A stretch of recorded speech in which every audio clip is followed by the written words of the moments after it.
দর্শক, বাংলা এডিশনের পক্ষ থেকে রাকিব জুয়েল আবারও আপনাদের সাথে যুক্ত হয়েছি।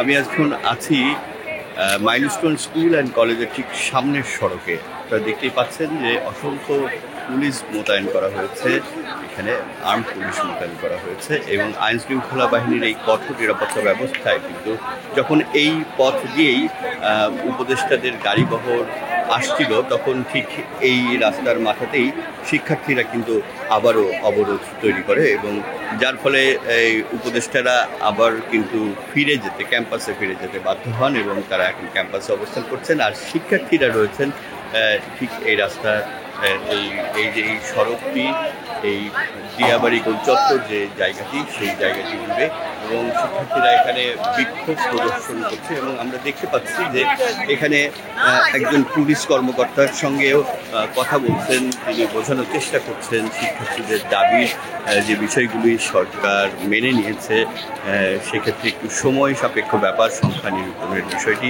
তবে শিক্ষার্থীদের সাথে এখানে বোঝাপড়ার জায়গাটি কিন্তু এখনও তৈরি হয়েছে বলে আমাদের মনে হচ্ছে না, এবং আরেকটু সময় লাগবে বলেই আমরা দেখতে পাচ্ছি যে আসলে শেষ পর্যন্ত শিক্ষার্থীদের এই ক্ষোভের যে বহিঃপ্রকাশ তা ঠিক কোথায় গিয়ে পৌঁছায় তা দেখতে আমাদের আর একটু সময় অপেক্ষা করতে হবে। তবে শিক্ষার্থীরা যা বলছেন যে প্রাথমিকভাবে যদি আহত এবং নিহতদের সংখ্যা, সেই সংখ্যাটি যদি নিশ্চিত করা যায় এবং সঠিক সংখ্যা সামনে নিয়ে আসা যায় নাম পরিচয় সহ, তাহলে কিন্তু তাদের প্রাথমিকভাবে এই আজকের যে ক্ষোভের জায়গাটি সেটি অনেকটাই শান্ত পরিস্থিতি তৈরি করতেই পারে। আপনারা দেখতেই পাচ্ছেন দর্শক, দিয়াবাড়ি গোল চত্বরে যে শিক্ষার্থীদের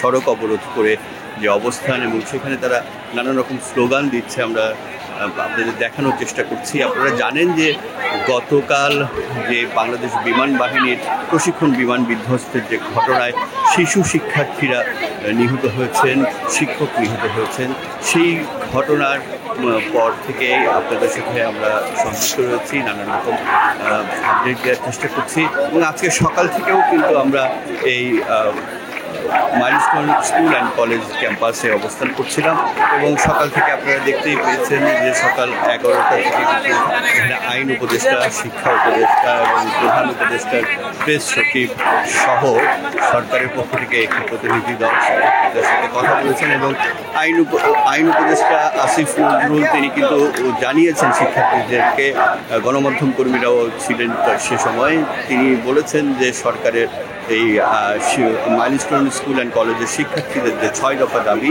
সেই 6 দফা দাবির সঙ্গে সরকারের কোনো দ্বিমত নেই, এবং তিনি আশ্বাস দিয়েছেন তাদের সেই দাবি পূরণ বাস্তবায়নের বিষয়েও।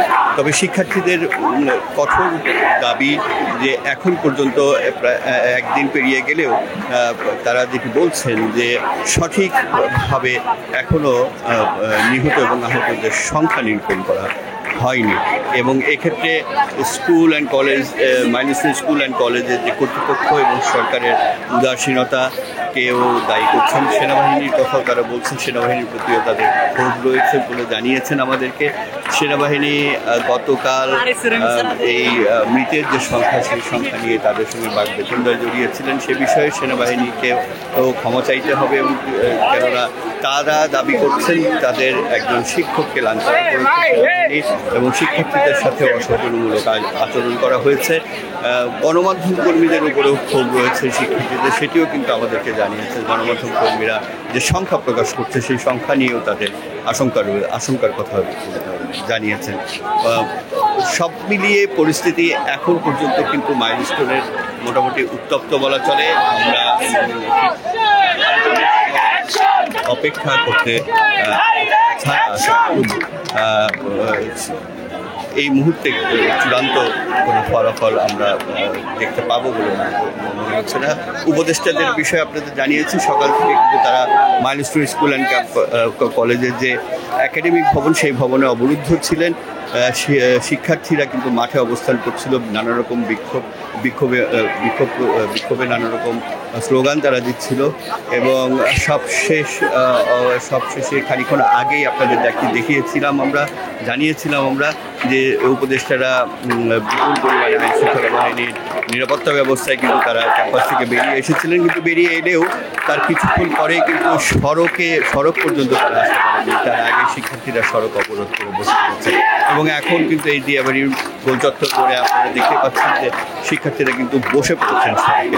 আমরা যদি একটু দেখানোর চেষ্টা করি আপনাদেরকে, শিক্ষার্থীরা এখন ঠিক এই অবস্থায় রয়েছে।